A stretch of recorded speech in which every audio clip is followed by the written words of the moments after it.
kabar Sobat PKS TV Kabupaten Bogor dan masyarakat Kabupaten Bogor dimanapun berada yang bisa menangkap acara ini? Mudah-mudahan semuanya sehat. Alhamdulillah, senang sekali malam hari ini kita bisa bertemu kembali dalam kegiatan Taujih Tarawih Online. Yang insya Allah malam hari ini kita akan mendapatkan ilmu yang insya Allah bermanfaat. Malam hari ini saya ditemani oleh tim produksi Ustadz Ivan Fahdian, Ustadz Saifullah dari PKS TV Kabupaten Bogor. Mudah-mudahan barokah insya Allah. Amin. Dan istimewa hari ini kita akan mengkaji dan mendapatkan ilmu dari guru kita, Ustadzina Al-Kiram, Kiai Haji Biqodarin Hariri LC MHI. Ya. Dan alhamdulillah beliau sudah berada bersama kita di ruang Zoom. Kita sapa terlebih dahulu Ustadz kita. Assalamualaikum Ustadz. Waalaikumsalam warahmatullahi. Alhamdulillah. Apa kabar Ustadz? Sehat? Sehat, alhamdulillah. Alhamdulillah. Terima kasih Ustadz Hariri. Dalam kesibukan beliau menyempatkan untuk bisa berbagi ilmu pada malam hari ini. Beliau ini sangat sibuk, tapi alhamdulillah menyempatkan untuk bisa bersilaturahim dan akan berbagi ilmu kepada kita sekalian. Beliau ini adalah seorang mubalik, seorang dai, dan juga pimpinan pondok pesantren Darul Bir di daerah Gunung Putri, Nagrak, Cikeas, ya Ustaz ya? Iya, Cikeas. Barakallah. SBY. SBY, dekat SBY ya? Ya, dekat SBY. Mudah-mudahan barokah Ustaz ya. Amin. Dan malam hari ini kita akan bersama untuk mendapatkan taujih dengan tema memahami bid'ah, mempererat ukhuwah. Penting sekali tema ini, bahkan sangat hangat kita bahas dan kita bicarakan. Agar kita menjadi terarah, agar kita menjadi tidak salah di dalam mengeluarkan istilah bid'ah, bahkan mengeluarkan vonis bid'ah. Malam ini sengaja kita mengundang Ustadz Biqodarin Hariri LC MHI. Beliau insya Allah pakarnya, yang akan membahas secara tuntas. Mudah-mudahan dalam waktu 40 menit ke depan, beliau akan memberikan taujih kepada kita, dan nanti setelah taujih berakhir, Sobat PKS TV diberikan kesempatan untuk bertanya atau berdialog dengan beliau, dan silahkan tulis langsung di kolom chat yang tersedia di kanal PKS TV Kabupaten Bogor. Tapi sebelumnya jangan lupa, Sobat PKS TV, yang belum subscribe, yang belum like and share, segera untuk subscribe. Ya. Dan yang sudah, alhamdulillah, terima kasih. Jazakumullah katsira. Mudah-mudahan channel PKS Kabupaten Bogor ini semakin bermanfaat di dalam memberikan ilmu, memberikan kebaikan-kebaikan yang banyak, insya Allah. Baik, Sobat PKS TV, dimanapun berada, marilah kita sama-sama bersiap untuk mendapatkan taujih dan ilmu dari guru kita, Kiai Haji Biqodarin Hariri LC MHI. Untuk waktu dan taujihnya, kami persilahkan kepada Ustadzuna Al-Kiram, falyatafaddal maskura. Tafadhal Ustaz. Baik, terima kasih Ustaz Soni. Bismillahirrahmanirrahim. Assalamualaikum warahmatullahi wabarakatuh. Bismillahirrahmanirrahim. Alhamdulillahirabbil alamin wal aqibatu lil muttaqin. Wala udwana illa 'alal zalimin. Asyhadu an la ilaha illallah wahdahu la syarika lah. Al-malikul haqqul mubin. Wa asyhadu anna Muhammadan 'abduhu wa rasuluhu as-shadiqul wa'dil amin. Allahumma shalli wa sallim wa barik ala hadzal nabiyil karim wa ala alihi wa sahbihi wa barik wa sallim ajma'in amma ba'd. Al-hudurul kiram, jamaah sekalian, kader PKS dan simpatisan dimanapun berada di daerah Kabupaten Bogor yang sama-sama dimuliakan dan dirahmati Allah Subhanahu wa Ta'ala. Syukur alhamdulillah pada malam ini, ya, malam yang ke-20 kita masih dimudahkan oleh Allah Subhanahu wa Ta'ala untuk bisa bertemu dan melanjutkan taujih online kita ya melalui ya channel PKS TV Kabupaten Bogor setiap habis sholat tarawih ini. Mudah-mudahan keikutsertaan kita ini menambah satu bagian dari keimanan kita kepada Allah Subhanahu wa taala dan bisa menambah khazanah keilmuan kita dan kita terus digolongkan oleh Nabi Shallallahu alaihi wasallam dalam hadisnya, kun aliman au muta'alliman au muhibban wala takun khamisan fatahlik. Jadilah kamu orang yang berilmu, au muta'alliman atau orang yang belajar, au muhibban atau orang yang mencintai ilmu, au mustami'an atau jadilah Anda orang yang mau mendengarkan ilmu. Wala takun khamisan. Janganlah kamu menjadi orang yang kelima. Pintar juga tidak, belajar juga tidak, kemudian mencintai ilmu juga tidak, bahkan mendengarkan ilmu juga tidak. Fatahlik, kamu akan binasa di sisi Allah Subhanahu wa taala. Mengawali pertemuan kita pada kesempatan malam hari ini, mari sama-sama kita buka dan kita awali dengan bacaan basmalah. Bismillahirrahmanirrahim. Tema yang kita ingin bahas pada kesempatan malam hari ini adalah memahami makna bid'ah dalam rangka mempererat ukhuwah Islamiyah.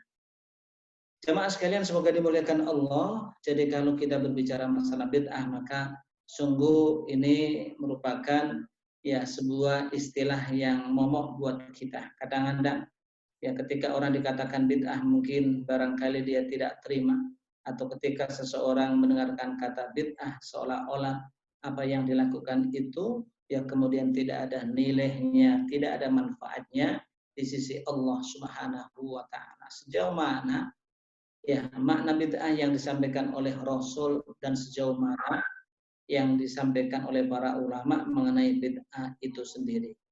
Secara umum, secara bahasa, bid'ah itu hampir disepakati oleh para ulama. Maka bid'ah secara bahasa berasal dari kata bada'ah, ya bada'u, ya al-bad'u. Artinya adalah ya berkreasi dengan sesuatu yang belum pernah ada.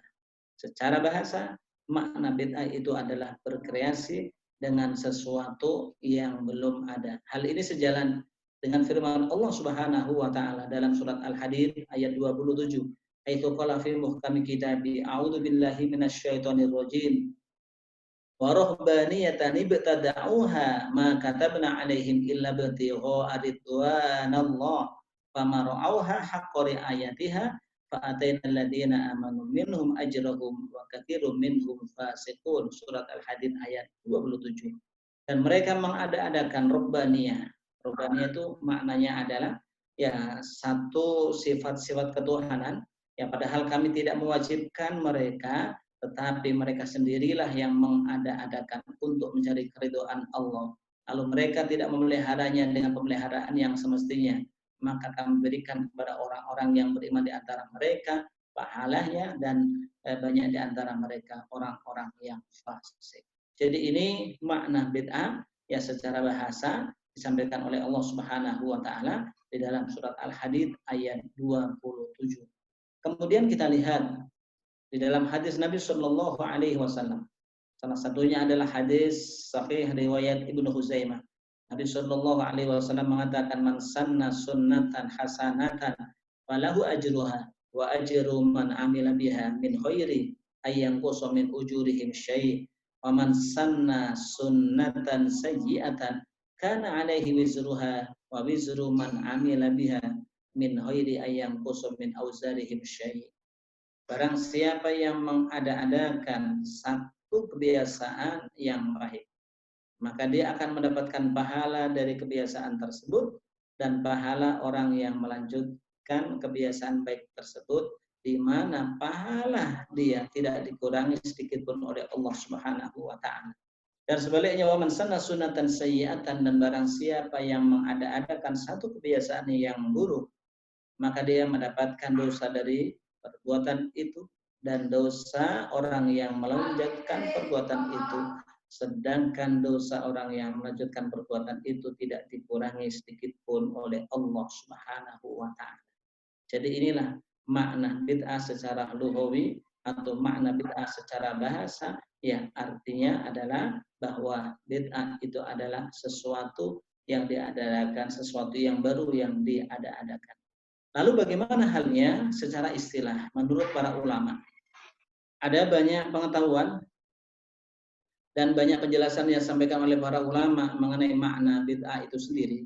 Sedangkan para ulama ini nanti mereka ada dua golongan.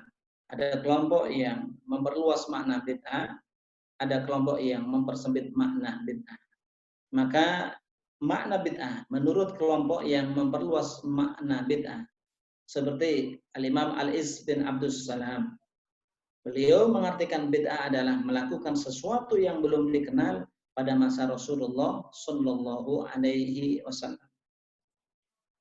Melaksanakan sesuatu yang belum pernah dikenal pada masa Rasul Shallallahu Alaihi Wasallam. Kemudian menurut Imam Nawawi rahimahullah, beliau mengartikan makna bid'ah itu sendiri adalah mengadakan sesuatu yang belum dikenal pada masa Rasulullah Shallallahu Alaihi Wasallam. Jadi ini dua orang ulama ini termasuk kelompok ulama yang memperluas makna bid'ah itu sendiri. Sedangkan menurut kelompok yang mempersempit makna bid'ah seperti Syekhul Islam Ibnu Taimiyah, beliau mengatakan bahwa bid'ah adalah keyakinan atau akidah atau ibadah yang menyalahi Al-Quran, menyalahi hadis, dan menyalahi ijma' ulama. Sedangkan Ibnul Athir mengartikan bid'ah adalah sesuatu yang menyalahi apa yang diperintahkan oleh Allah Subhanahu wa taala dan Rasul-Nya.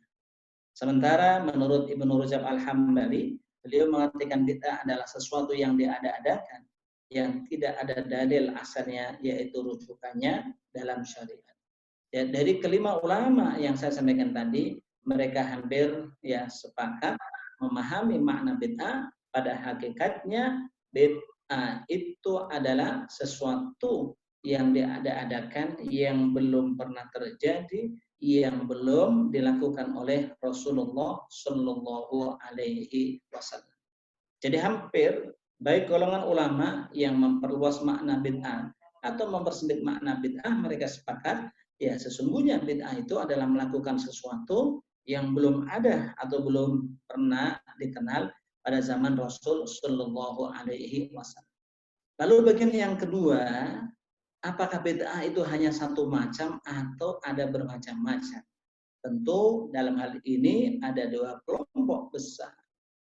Ada sekelompok ulama yang mengatakan bahwa bid'ah itu bukan hanya satu macam, tetapi bid'ah itu ada dua. Yang pertama adalah bid'ah yang baik, bid'ah hasanah. Yang kedua adalah bid'ah sayyi'ah atau bid'ah yang buruk.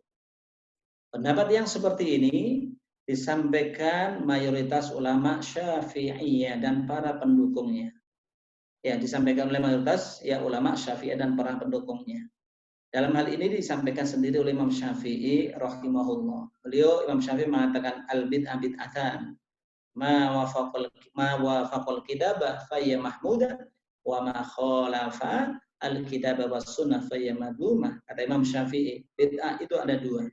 Bid'ah yang sesuai dengan Al-Quran dan hadis itu adalah bid'ah yang terpuji, sedangkan bid'ah yang tidak sesuai dengan Al-Quran dan hadis itu adalah bid'ah yang tercela.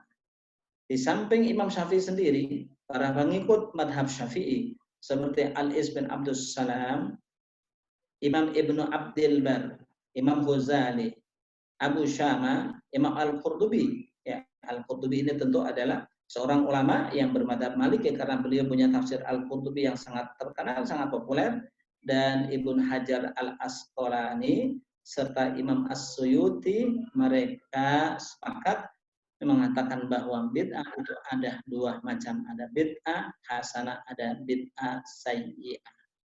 Sementara kelompok yang kedua yang mempersempit makna bid'ah, ya, mereka mengatakan bahwa bid'ah itu hanya ada satu, setiap bid'ah itu sesat dan setiap sesat itu berada di neraka. Kelompok yang kedua ini siapa mereka? Di antaranya adalah Syekhul Islam Ibnu Taimiyah, Imam Al-Khattabi, ya, Ibnul Arabi, Ibnu Katsir, ya, Asy-Syatibi, Imam As-San'ani sahibu Subulus Salam, dan Imam Asy-Syaukani sahibu Fathil Qadir. Jadi menurut ya Imam yang kelompok yang kedua ini mereka mengatakan bahwa bid'ah itu hanya ada satu, setiap bid'ah itu sesat dan setiap sesat itu berada di neraka. Sedangkan menurut satu penelitian Dr. Abdullah Al-Arfaj, beliau menjelaskan mengenai hadis kullu bid'atin dhalalah, setiap bid'ah itu sesat.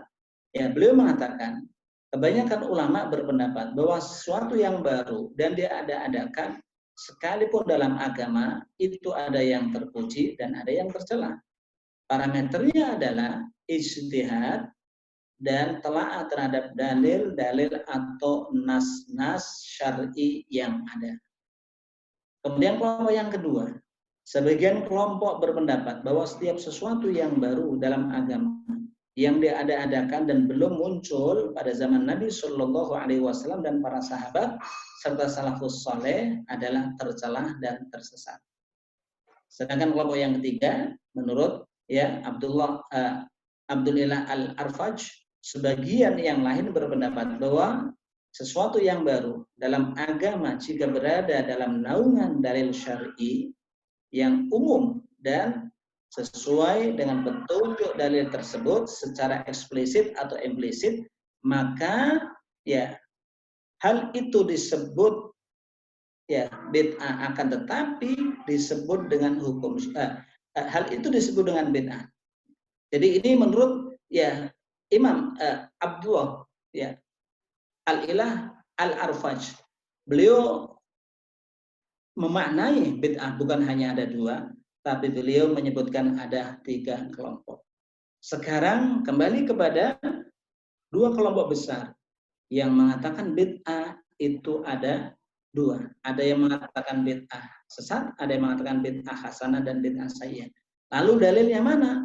Dalil madhab Syafi'i yang mengatakan bahwa bid'ah itu ada 2, bid'ah hasanah atau bid'ah sayyi'ah, adalah hadis Umar bin Khattab radhiyallahu anhu yang sangat populer, di mana Umarlah yang memulai mengadakan sholat tarawih berjamaah diimami oleh sahabat Ubay bin Ka'ab.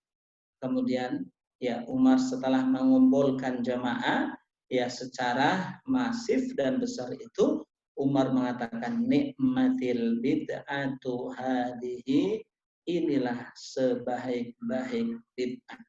Nikmatil bid'atu hadhihi, inilah sebaik-baik bid'ah. Jadi perkataan Umar bin Khattab radhiyallahu anhu yang hanya sepotong tersebut, di mana beliau mengatakan nikmatil bid'atu hadhihi, inilah sebaik-baik bid'ah, kemudian oleh para ulama diterjemahkan, khususnya ulama madhab Syafi'i diterjemahkan dengan sangat luas sehingga mereka memahami apa yang disampaikan oleh Umar ini, termasuk yang dipahami sendiri oleh Imam Syafi'i.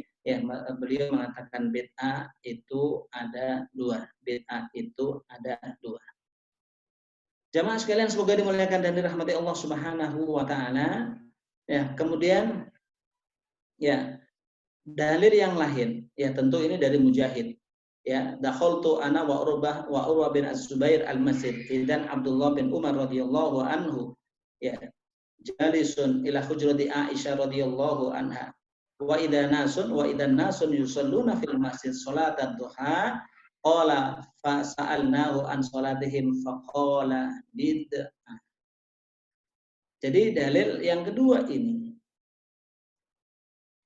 Ibnu Umar radhiyallahu anhu ketika ditanya oleh para sahabat mengenai sholat duha, faqala bid'ah. Tiba-tiba kemudian Ibnu Umar mengatakan sholat duha itu adalah bid'ah. Ini menunjukkan bahwa perkataan Ibnu Umar yang mengatakan sholat duha itu adalah bid'ah, maka ini menunjukkan itu bukan bid'ah yang buruk, tetapi bid'ah yang baik.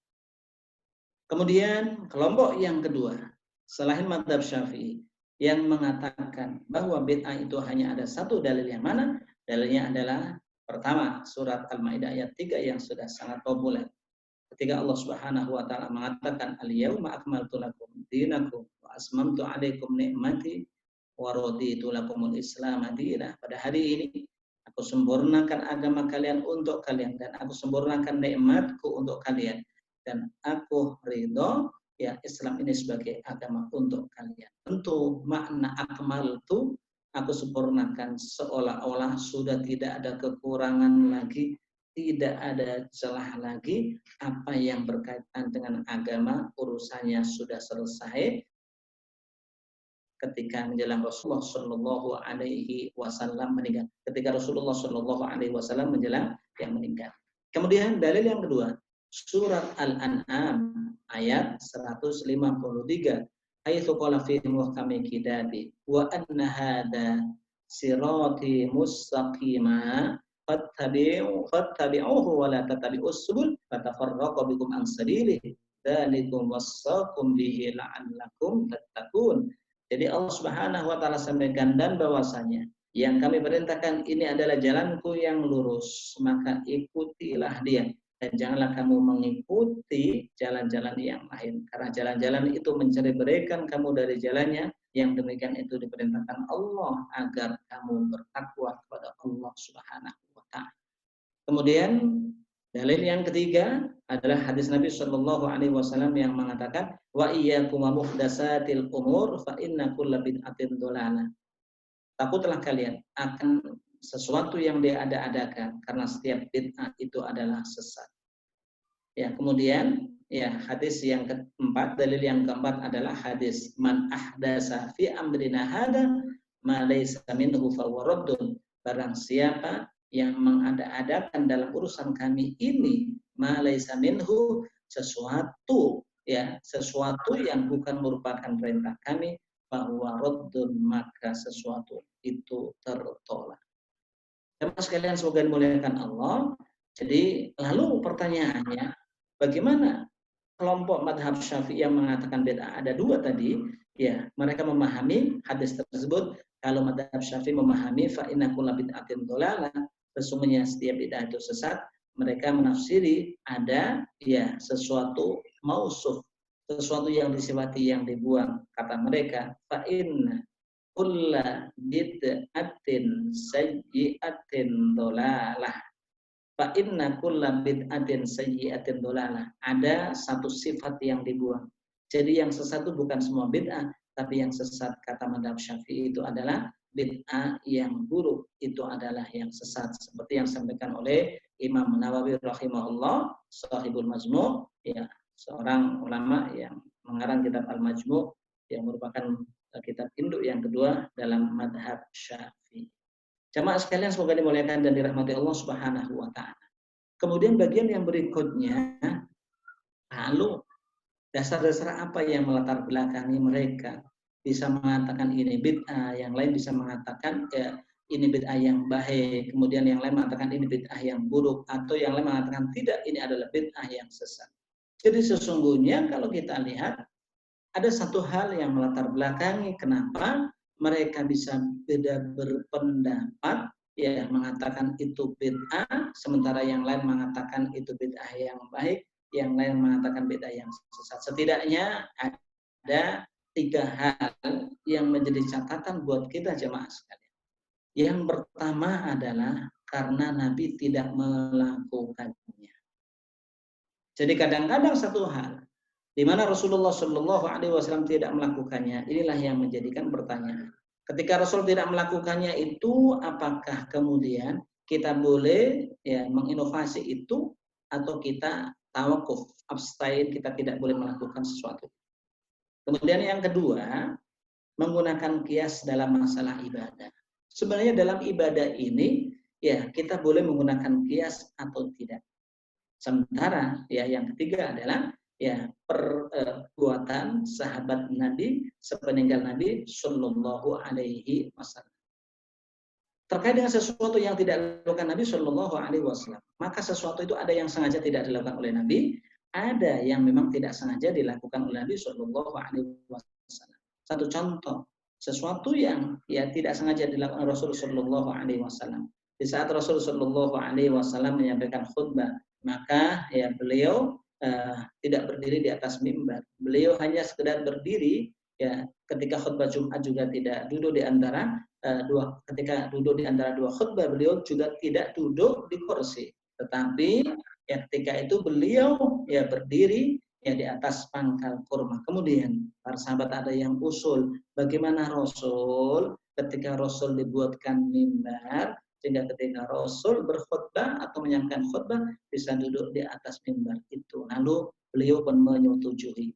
Kemudian ya ada sesuatu yang ditinggalkan Nabi dengan sengaja. Contoh ya karena kebiasaan. Satu contoh adalah mengenai ya makanan dop. Dop itu semacam biawak. Rasul Shallallahu Alaihi Wasallam ketika ajang sana silaturahim ke rumah salah seorang sahabat, tiba-tiba disuguhi binatang dop atau semacam biawak.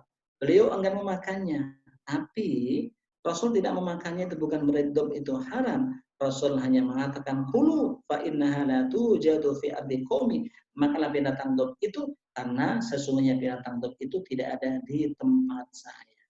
Kadang-kadang Rasul tidak melakukan itu karena kasih sayang Rasul kepada umatnya. Contoh, Rasul Shallallahu Alaihi Wasallam dalam sejarah ketika beliau melakukan qiyam Ramadan, melakukan tarawih hanya 3 malam saja beliau melakukan. Malam yang keempat, ketika jamaah berbondong-bondong para sahabat tumpah ruah di masjid itu, tiba-tiba Rasul Shallallahu Alaihi Wasallam sengaja tidak datang. Begitu subuh harinya, ketika Rasul Shallallahu Alaihi Wasallam keluar ke tengah-tengah mereka, maka Rasul Shallallahu Alaihi Wasallam mengatakan, ya sengaja saya ya tidak hadir di tengah-tengah kalian hanya satu alasan, saya khasyata an tufradu alaikumus shalah, karena saya khawatir salat tarawih atau qiyam Ramadan itu ya menjadi wajib atas kalian, menjadi wajib atas kalian. Jadi masih ada hal-hal yang lain yang memang sengaja tidak dilakukan Rasul Shallallahu Alaihi Wasallam karena kadang-kadang Rasul adalah kasih sayang. Ada sesuatu yang kadang-kadang tidak dilakukan Rasul karena Rasul sedang sibuk melakukan satu perbuatan yang lain. Contoh, ketika sholat Idul Adha, Rasul Shallallahu Alaihi Wasallam tidak melakukan sholat Idul Adha. Kenapa? Ya karena karena ketika Rasul tidak melakukan sholat Idul Adha, ya alasannya adalah karena Rasul sedang sibuk melakukan ya amalan-amalan yang terkait dengan manasik haji, Jamaah sekalian semoga dimuliakan Allah Subhanahu wa taala. Kemudian ya masalah qiyas dalam ibadah. Sekarang ya qiyas, seluruh ulama sepakat bahwa tidak boleh menetapkan ibadah yang baru atas dengan dasar qiyas, ya dengan dasar qiyas. Contoh, menetapkan sholat fardu yang ke-6, menetapkan puasa wajib selain di bulan Ramadan. Seluruh ulama sepakat tidak boleh melakukan itu, ya. Kemudian ya yang kedua, mereka juga sepakat bahwa qiyas itu tidak berlaku pada ibadah ta'abbudi yang tidak dapat dilogika maknanya atau hikmahnya. Misalnya qiyas dalam mengenai jumlah rakaat sholat, qiyas dalam masalah nisab zakat. Ini seluruh ulama sepakat tidak boleh hal yang seperti itu. Hanya saja jamaah sekalian, ya ini ada contoh qiyas dalam masalah ibadah yang kemudian diperdebatkan di antara para ulama. Satu contoh, sholatnya orang yang beser kencing atau yang disebut dengan salisul baul. Orang yang beser kencing dikiaskan dengan wanita yang sedang beristihadah. Di mana cara wudunya? Dia tidak asal wudu, dia mau sholat, cara wudunya adalah ketika waktu sudah masuk, dia baru berwudu. Orang istihadah juga sama. Ketika mau melaksanakan sholat, wudunya adalah menunggu masuknya waktu. Kalau istihadah ada hadisnya, tetapi kalau orang yang salisul baul, orang yang beser kencing, bagaimana mungkin orang yang salisul durat, orang yang beser kentut mungkin barangkali, ya apakah bisa disamakan dengan yang seperti itu? Kemudian yang kedua, contoh yang kedua, berikhram dari mikot yang tidak ditentukan oleh Nabi dikiaskan dengan keputusan Umar bin Khattab radhiyallahu anhu yang menentukan Dzatu Irkin sebagai mikot bagi umat Islam yang datang dari timur Mekah. Jadi semua mawaqif, ya, mikot makani itu semuanya ditentukan oleh Rasul Shallallahu Alaihi Wasallam. Tetapi kalau khusus Datu Irkin, mikot Datu Irkin, itu yang menentukan adalah Umar bin Khattab radhiyallahu anhu. Persoalannya sekarang, apakah kita boleh mengkiaskan sesuatu dalam masalah ibadah dengan apa yang telah ditetapkan oleh Umar bin Khattab radhiyallahu anhu, yaitu masalah Datu Irkin. Kita sadar bahwa King Abdul Aziz, Bandara Jeddah, itu bukan mikot.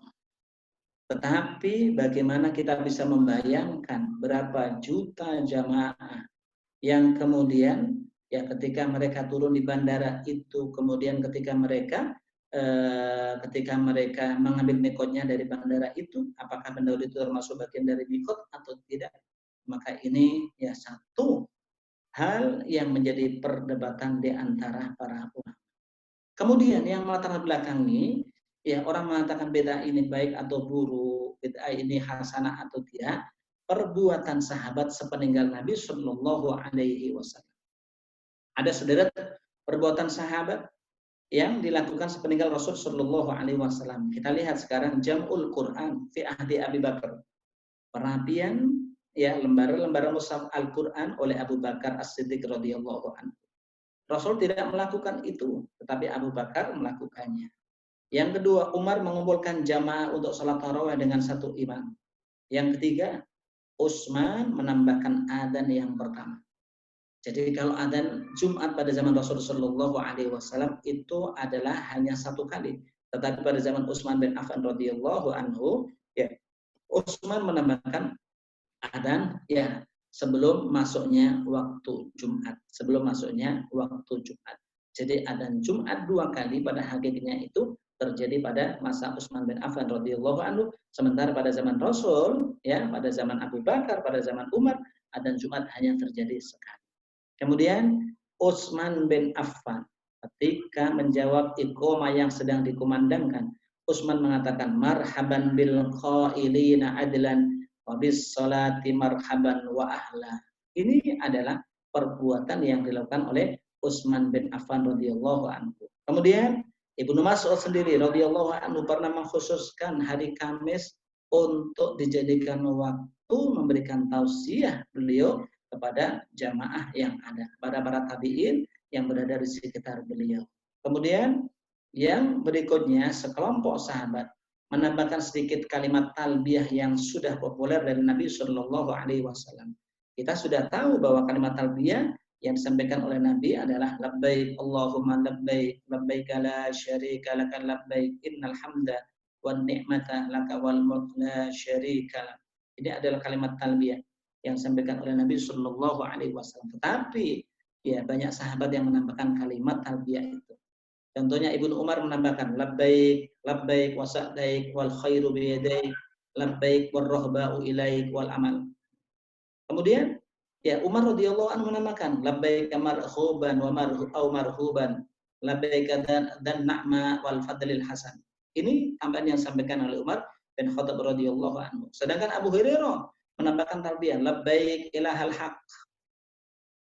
Jadi ini menunjukkan apakah tambahan-tambahan seperti itu bid'ah yang baik atau bid'ah yang buruk. Itulah yang melatar belakangi mereka berbeda pendapat mengenai apakah itu bid'ah yang baik atau bid'ah yang buruk. Jamaah sekalian sebagai muliakan Allah.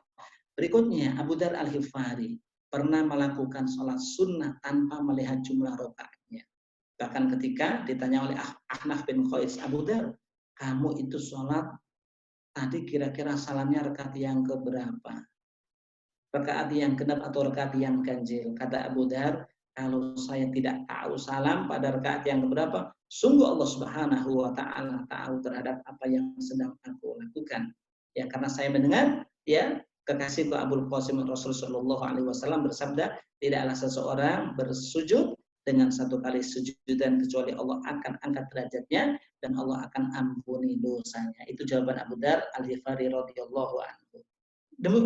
Kemudian contoh yang lain, pada zaman sahabat radhiyallahu anhum, setiap kali mereka bertemu antara satu dengan yang lain, mereka sebelum berpisah, mereka senantiasa membisikkan bacaan wal asri innal insana lafi khusrin illa illal ladzina amanu wa amilus solihati wa tawassaw bil haqq wa tawassaw bis sabr. Jadi para sahabat ketika itu setiap kali bertemu dengan sahabat yang lain, ya para sahabat itu menyampaikan seperti itu. Sementara Rasul Shallallahu Alaihi Wasallam tidak pernah melakukan itu. Apa yang dilakukan oleh sahabat itu merupakan perkara yang baik atau perkara yang buruk. Jemaah sekalian, semoga dimuliakan Allah Subhanahu wa taala. Oleh karena itu, ketika madhab Syafi'i ya kemudian ya mengatakan bahwa bid'ah itu bukan hanya bid'ah sayyi'ah saja, tetapi ada bid'ah hasanah. Tentu dasar-dasar yang melatar belakangi mereka ya menyebutkan atau membagi bid'ah ada dua, itu diantaranya adalah apa yang dilakukan oleh sahabat sepeninggal Rasulullah Shallallahu Alaihi Wasallam. Oleh karena itu, pada kesempatan ini saya sampaikan, lalu apa saja dalam pandangan mazhab Syafi'i yang merupakan contoh dari bid'ah hasanah itu sendiri ya dalam hal ibadah. Ya, kita lihat yang pertama bacaan nida ketika akan melaksanakan sholat sunnah berjamaah. Kalau kita sholat fardu, ya tentu jelas kita disunahkan adzan dan iqamah. Bagaimana halnya kalau kita melaksanakan sholat sunnah berjamaah? Contoh kita melaksanakan sholat tarawih. Ya, sekarang tarawih kita di rumah kita masing-masing. Apa yang seyogyanya kita ucapkan ketika ingin melaksanakan sholat tarawih? Maka kita melakukan nida. Nida itu adalah as-salatu jami'ah yarhamkumullah, atau bacaan sallu sunnata tarawih jami'ah yarhamkumullah. Itulah contoh dari nida. Kemudian ya, bid'ah hasanah menurut mazhab Syafi'i yang lain adalah adzan. Bahwa adzan itu ternyata menurut mazhab Syafi'i tidak dikhususkan untuk sholat 5 waktu saja, tetapi adzan itu juga bisa dilakukan ketika terjadi musibah besar, seperti terjadi angin puting beliung, gempa, kebakaran, mengantarkan orang yang sedang safar atau bepergian, yang termasuk memasukkan jenazah ke liang kubur, mereka mengadzankan. Itu maknanya apa? Ya, kenapa mereka mengadzankan? Ya, itu yang terjadi ya di kalangan mazhab Syafi'i. Kemudian berikutnya, sholat sunnah yang disyariatkan, yang dicontohkan oleh Nabi Shallallahu Alaihi Wasallam berjamaah itu tahajud pernah. Nabi melakukan sholat berjamaah tahajud. Kemudian tarawih ya meskipun dilakukan di tengah malam bulan Ramadan, Nabi pernah melakukan itu. Lalu bagaimana halnya sholat tasbih? Satu contoh yang tidak pernah dilakukan Nabi dengan berjamaah. Sholat duha, sekarang ada tren duha wisata yang dilakukan ya dengan berjamaah. Apakah itu boleh atau tidak? Dalam pandangan mazhab Syafi'i boleh. Sholat sunnah yang tidak disunnahkan berjamaah boleh dilakukan dengan berjamaah. Itu seperti yang dijelaskan oleh Imam Nawawi rahimahullah. Kemudian contoh yang lain adalah sholat tasbih. Ya. Contoh yang lain lagi dalam hal ini adalah melafalkan niat sebelum sholat, melafalkan niat puasa yang habis tarawih mereka ya melakukan. Kemudian yang berikutnya adalah membaca ta'awudz untuk setiap rakaat sholat. Kalau kita lihat di dalam hadisnya, Nabi Shallallahu Alaihi Wasallam itu paling ketika membaca ta'awudz ya itu pada rakaat yang pertama saja, Allahu Akbar, ya habis baca takbirah, kemudian ya ta'awudznya dibaca pelan, kemudian bismillahnya dibaca pelan juga atau dibaca jahar. Bagi yang melakukan jahar, bismillahirrahmanirrahim. Tapi kalau bagi yang melakukannya dengan sama-sama pelan, berarti a'udzunya pelan, yang kemudian bismillahnya juga pelan. Itu kalau dalam hadis Nabi, ta'awudznya hanya dilakukan pada rakaat yang pertama saja. Tapi kalau mazhab Syafi'i, semua rakaat dianjurkan untuk melakukan ta'awudz. Ya, contoh lagi, ketika berwudu, ya mengusap leher depan atau leher belakang dalam rangka untuk apa? Memperpanjang hurutan muhajjalin. Ya ini ya termasuk bagian ya dari hal-hal yang menurut mazhab Syafi'i itu adalah dianggap ya bid'ah hasanah. Contoh lagi adalah ketika mereka setelah adzan subuh kemudian mereka berdoa dengan doa ya Allahumma hadza iqbalu naharik wa iqbalu lailik wa aswatu du'atika faghfirli. Ini juga sama, ya merupakan satu contoh yang dilakukan oleh mazhab Syafi'i. Termasuk yang dilakukan oleh mereka adalah ya bersalaman setelah sholat fardu, wabil khusus ya setelah subuh dan asar. Ini ternyata bukan hanya terjadi di Indonesia, tapi terjadi juga ya sebelum ya pada masa yang terdahulu. Ya. Jadi inilah contoh-contoh ya jemaah sekalian semoga dimuliakan Allah Subhanahu wa taala yang terkait dengan bagaimana ya contoh-contoh ya bid'ah hasanah yang menurut pandangan mazhab Syafi'i, sementara mazhab yang lain mengatakan tidak ada. Wallahu a'lam bishawab. Baik, saya kira begitu sebagai pengantar kajian kita pada malam hari ini. Mudah-mudahan ya bisa dipahami. Selanjutnya ya kita ya masuk tanya jawab. Jika memang ada ya pertanyaan-pertanyaan yang memang ya bisa kita jawab, insya Allah kita jawab pada malam hari ini. Baik Ustadz, terima kasih atas pemaparan taujihnya Ustadz. Alhamdulillah cukup membuka khasanah wawasan kita tentang bid'ah yang berlaku atau terjadi di masyarakat. Nah Ustadz, kita masuk sesi tanya jawab Ustadz ya. Iya, insya Allah. Ada beberapa pertanyaan yang masuk dari chatting YouTube dan juga SMS yang masuk ke tim produksi. Yang pertama adalah Ardi Cikaret, Ustadz, dari Cikaret. Ya. Apakah semua kebiasaan baik yang dilaksanakan sekarang atau bid'ah karena tidak ada di zaman Rasul, dikatakan sama dengan bid'ah karena tidak ada di zaman Rasulullah? Baik. Jadi apakah semua kebiasaan baik yang dilakukan sekarang disebut dengan bid'ah karena tidak ada di zaman Rasul Shallallahu Alaihi Wasallam? Tentu ya kalau kita parameter kita ya, ketika mengatakan bahwa bid'ah secara lugawi adalah sesuatu yang belum dikenal pada zaman Rasul Shallallahu Alaihi Wasallam. Ya, sekarang satu contoh ya, apalagi bagi orang yang mereka tidak setuju dengan sholat Jumat di Monas, ketika menyampaikan pendapat dengan cara demo dan lain sebagainya, ini adalah masalah-masalah aktual yang tentu belum pernah terjadi pada zaman Rasul Shallallahu Alaihi Wasallam. Sekarang pertanyaannya, apakah itu bid'ah? Kalau kita jawab dengan objektif ya jelas bid'ah.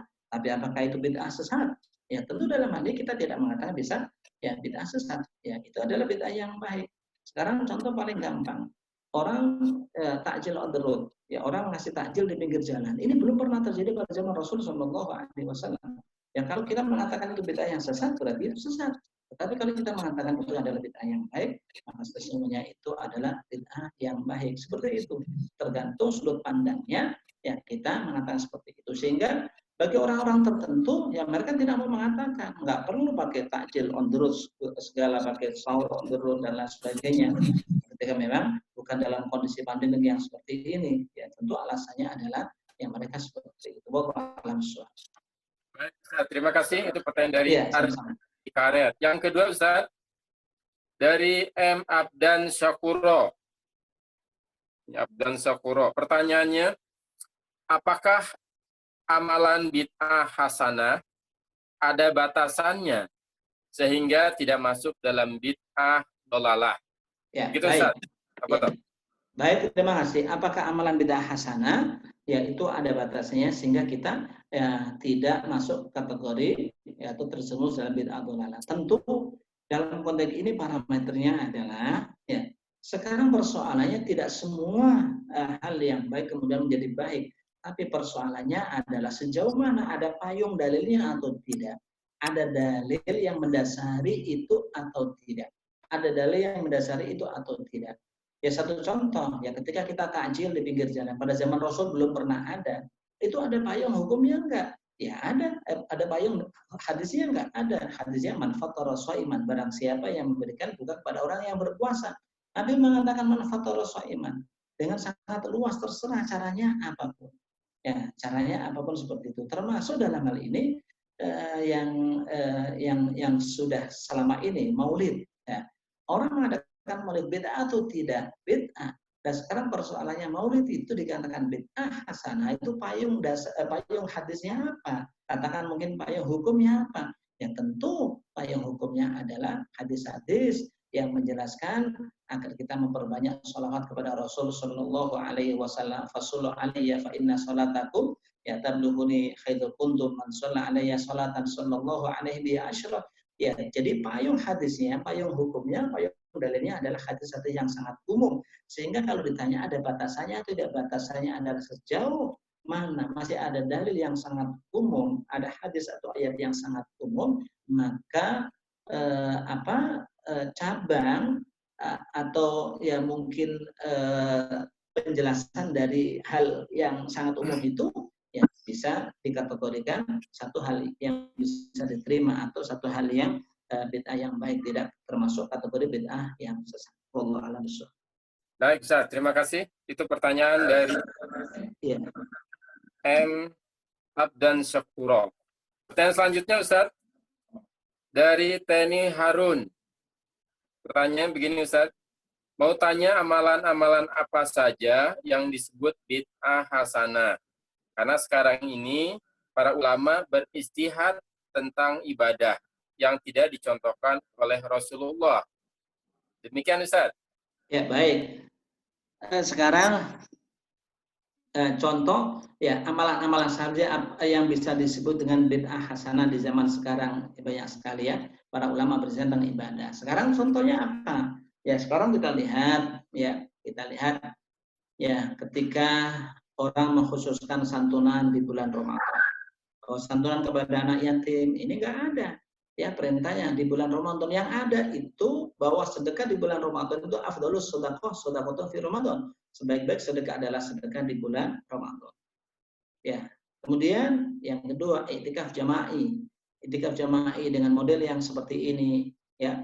Apalagi seperti di Masjid Darussalam ya dengan jamaah sampai ribuan orang ya kemudian ya dengan melakukan seperti itu pada hakikatnya teknis iktikaf seperti itu pernah terjadi pada zaman Rasul atau tidak? Teknisnya tidak pernah ada, contohnya tidak pernah ada, tapi secara umum iktikaf itu pernah dilakukan Rasul Shallallahu Alaihi Wasallam.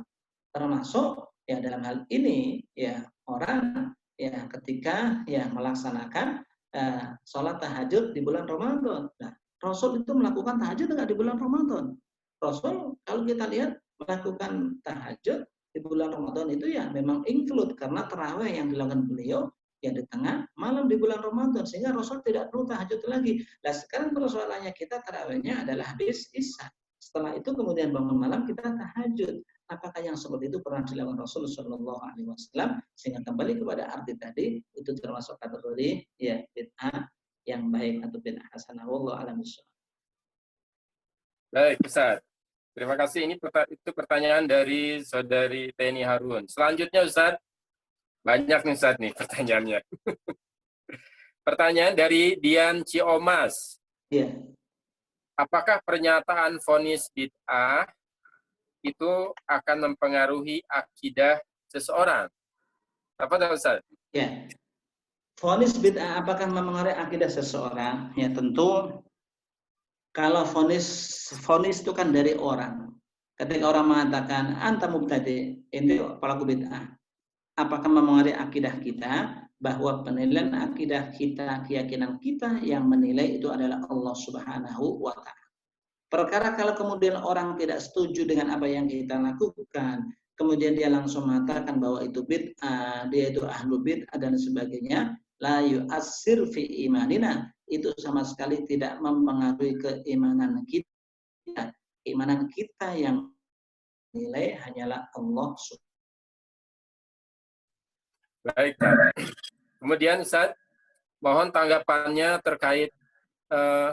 terkait fenomena bid'ah sehingga umat merasa kebiasaan salaman, kemudian kebiasaan berdoa setelah sholat, ya, kebiasaan istighfar bareng, tahlil, karena ada vonis bid'ah atau pernyataan bid'ah dari seseorang atau dari ormas orang, ya, ini menyebabkan masyarakat menjadi resah. Bagaimana nih tanggapannya, Ustaz? Baik, persoalannya adalah kalau vonis dari seseorang, ya itu adalah haknya mereka. Mereka mengatakan ini bid'ah, ya. Tetapi yang kita ketahui bahwa kata-kata bid'ah itu tidak selalu berkonotasi bid'ah itu adalah sesat. Tidak senantiasa berkonotasi bid'ah itu adalah sesat. Itu persoalannya. Yang penting yang kita pahami, mereka mau ngomong bid'ah, mau ngomong apa dan sebagainya, ya silakan saja. Tetapi saya ingin mengatakan bahwa orang-orang yang mengatakan ya bahwa itu bid'ah ya sesat, sementara ya orang-orang yang melakukan selama ini menganggapnya bukan, ini hanya adalah bid'ah yang tidak sesat. Hanya saja yang harus kita catat adalah bahwa ketika ini terjadi dalam sebuah forum masjid atau forum ya musola jamaah masjid atau jamaah musola, yang harus kita catat adalah untuk keseragaman melakukan seperti itu mau tidak mau harus dirembuk bersama sesama jamaah masjid atau jamaah musola itu, karena ini adalah dalam rangka kebersamaan. Jadi yang tentu ya kaitannya dengan kebiasaan-kebiasaan seperti itu kan ya bukan otoritasnya ketua DKM, tetapi otoritasnya jamaah masjid atau musola tersebut. Sekarang jamaahnya maunya seperti apa? Jamaahnya maunya doa bareng, ya silakan. Jamaahnya maunya nggak doa bareng, ya sudah silakan. Jadi makanya ya kalau dalam konteks ini di dalam sebuah kaidah fikih disebutkan tasarruful imam ala ra'yati manutun bil maslahat. Usaha yang dilakukan seorang pemimpin atas rakyatnya itu senantiasa dikatakan dengan maslahat. Lah kita kiaskan DKM itu ya pemimpin musola atau pemimpin masjid. Ya sementara rakyatnya itu siapa? Rakyatnya siapa sendiri itu. Sehingga usaha yang dilakukan DKM itu ya mau tidak mau harus sesuai dengan kemauan dari jamaahnya itu sendiri. Wallahu a'lam bishawab. Satu lagi saat terakhir nih. Iya. Mudah-mudahan bukan yang terakhir. Pertanyaannya dari Ustadz Laksmito Abdul Hamid. Ini dari orang Parung nih, Ustadz. Bagaimana sikap kita terhadap orang yang mencap kita sebagai ahlul bid'ah? Dan bagi mereka setiap pelaku bid'ah itu tempatnya neraka. Nah, sebagaimana yang selalu mereka kutip dalam setiap mukadimah pembicaraan, bahwa bid'ah itu sesat, sesat itu tempatnya ya neraka. Nah, bagaimana, Ustaz? Baik, yang pertama, kalau soal kemudian banyak orang yang kemudian senantiasa menjas, ya kita ini ahlul bid'ah itu tempatnya di neraka. Sebagai ya orang yang paham akan seperti ini, kita maklumi saja. Tentu maknanya yang kita pahami bahwa bid'ah itu tidak selalu konotasinya adalah bid'ah yang sesat. Ternyata banyak hal tadi yang ternyata itu bid'ahnya adalah bid'ah yang baik. Sehingga ketika mereka mengatakan seperti itu, ya kita diamkan saja. Anda setuju dengan apa yang kita lakukan? Silakan. Kalau enggak, ya tidak ada masalah. Lalu bagaimana halnya? Ya bagaimana halnya? Sekarang ketika mereka di saat membuka acara senantiasa mengatakan fa inna muhdasa fa inna khairul kalamullah wa khairul hadi Muhammadin sallallahu alaihi wasallam wa syarrul umur muhdatsatuha wa kullu muhdatsatin bid'ah wa kullu dhalalatin finnar. Satu contoh pembukaan ceramah yang dilakukan oleh mereka itu satu hal yang biasa. Artinya setelah itu nggak usah kaget. Ulama-ulama madhab Syafi'i yang mengatakan bid'ah ada dua, ada bid'ah yang baik, ada bid'ah yang buruk, itu juga sama ketika mereka mengawali ceramahnya juga sama. Ya, fa inna khairul kalamullah wa khairul hadi Muhammadin sallallahu alaihi wasallam wa syarrul umur muhdatsatuha. Sama menggunakan kalimat itu tersebut. Jadi penggunaan kalimat tersebut di awal ceramah itu bukan hak paten mereka, itu adalah dari Nabi Shallallahu Alaihi Wasallam. Kita pun bisa menggunakan yang seperti itu, karena Imam Nawawi yang mengatakan bid'ah ada dua itu juga sama mengawalinya seperti itu. Itu Ustaz Rasminto Alam Ustaz. Baik, Ustaz. Alhamdulillah, terima kasih Ustaz. Sudah di penghujung akhir acara. Terima kasih atas jawaban-jawabannya. Mudah-mudahan pertanyaan-pertanyaan yang diajukan oleh Sobat PKS TV, mudah-mudahan barokah insya Allah dan bisa diterapkan sesuai dengan apa yang disampaikan oleh tadi guru kita, Ustaz Hariri. Dan hadirin Sobat PKS TV dimanapun berada, alhamdulillah kita sudah berada di penghujung acara, ya. Dan saya ucapkan terima kasih kepada para penanya dari Sobat TV PKS Kabupaten Bogor, dari Saudara Ardi, Saudara Abdan Syakuro, Saudara Dian, Saudara Reni Harun, Saudara Ustadz Laksmito, ya, atas pertanyaan dan kontribusinya, juga seluruh kader yang hadir pada malam hari ini dari Gunung Putri, Bojonggede, Cibinong, Cisarua, Sukaraja, Parung, Cilengsi, Tajur Halang, Cibung Bulang, Kelapa Nunggal, Jonggol, semuanya hadir semua, Ustaz. Subhanallah. Bahkan ini ada dari Aligarh, India. Ini atas nama Rina. dan atas nama Nur Taufiqah. Itu hadir juga ikut menyaksikan dari India. Kemudian juga dari Bekasi, Jakarta, Cilengsi Barat, Jogja, dan dari Bandung ikut menyaksikan taujih kita malam hari ini. Mudah-mudahan bermanfaat insya Allah Ustaz. Amin. Baik Ustaz, sebagai penghujung acara, kami mohon Ustaz memberikan pesan-pesan kepada Sobat PKS TV sebagai closing statement di malam hari ini. Tafadhal Ustaz.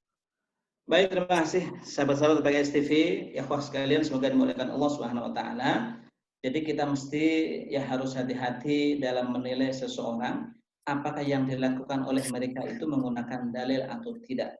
Kadang ada yang dilakukan mereka itu menggunakan dalil, sementara dalil yang digunakan oleh mereka mungkin barangkali kita tidak pakai, atau sebaliknya ya mereka yang menilai kita, mereka tidak menggunakan dalil apa yang kita lakukan selama ini. Oleh karena itu, dalam hal ini kita terus mengedepankan sifat tasamuh, saling toleransi.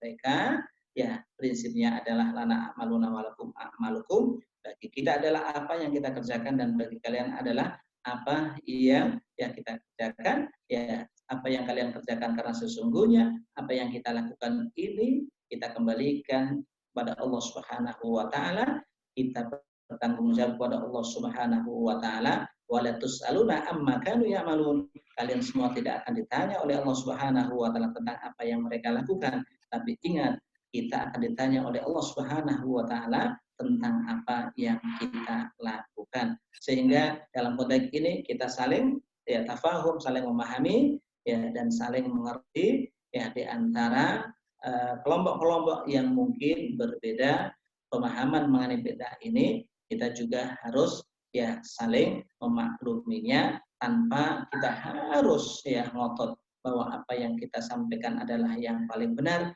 Tidak, bahwa apa yang kita sampaikan, apa yang kita pahami ini merupakan bagian dari ijtihad pemahaman kita terhadap apa yang disampaikan oleh Rasul Shallallahu Alaihi Wasallam. Kebenaran yang hakiki pada hakikatnya yang tahu hanyalah Allah Subhanahu wa taala, dan masing-masing kita ini berijtihad untuk menjadi hamba Allah yang paling dekat dan yang paling dicintai oleh Allah Subhanahu wa taala. Wallahu a'lam bishawab. Demikian yang saya sampaikan, kurang lebih mohon maaf. Aturullahu ajma'in billahi taufiq wal hidayah. Assalamualaikum warahmatullahi wabarakatuh.